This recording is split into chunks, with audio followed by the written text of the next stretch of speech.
Ингээ бид эргээ ирлээ.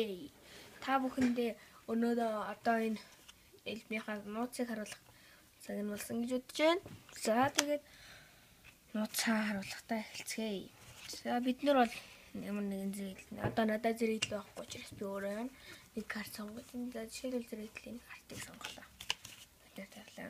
Зэрэглэл картаа үзэж явах оронд бид нар жоохон хэсгийг аваад тэгээд нэг карт брейк хийн. Брейк гэж юу вэ гэж чи мэдгүй хүмүүс юу вэ гэхлээр зүгээр ингээд энэ зэгчийн өөрөө гараад хамгийн доотлын картыг нь ингэж хамгийн доотлын картыг нь ингээд жоохон зайтуулж байна. Эндээс бол юу ч харагдахгүй. Доороос бол бид нарт бол ингэж харагдана. Тэгээд энэ гарныхаа эрхийн уруугаар аваад энийг тэгтээ энтэй аваад энийг нь ерөөсөө яаж болохгүй болчих болохгүй.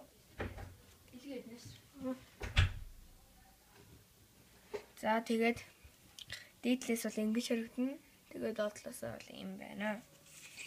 За тэгээд зэрэглийн картаа үзээд дуусны дараа бид нар энэ дээр 50 гэж хэлнэ. Зэрэглэл бол 50. Тэгээ бид нар авч явах хоорондоо энэ картаа энэ маягаар унгана. За ингэснээр дийдлийн карт биш байгаа. Хоёр дахь карт нь зэрэглийн карт байгаа. За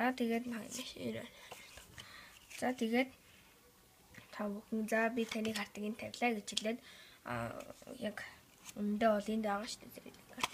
За тэгээд энэ хэсгээрээ таглаад нөгөө хэсгээрээ ингэж таглана.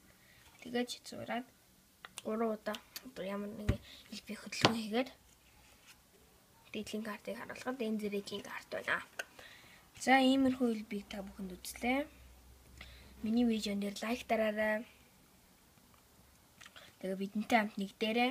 Яаж нэгдэх вэ гэхлээр та намайг мэдэх бах. Энд доороо subscribe гэсэн товчийг дарж бидэнтэй нэгдэн. Өдөр болгон шинэ видеог гаргана. За тэгээд баяртай үзэгч та.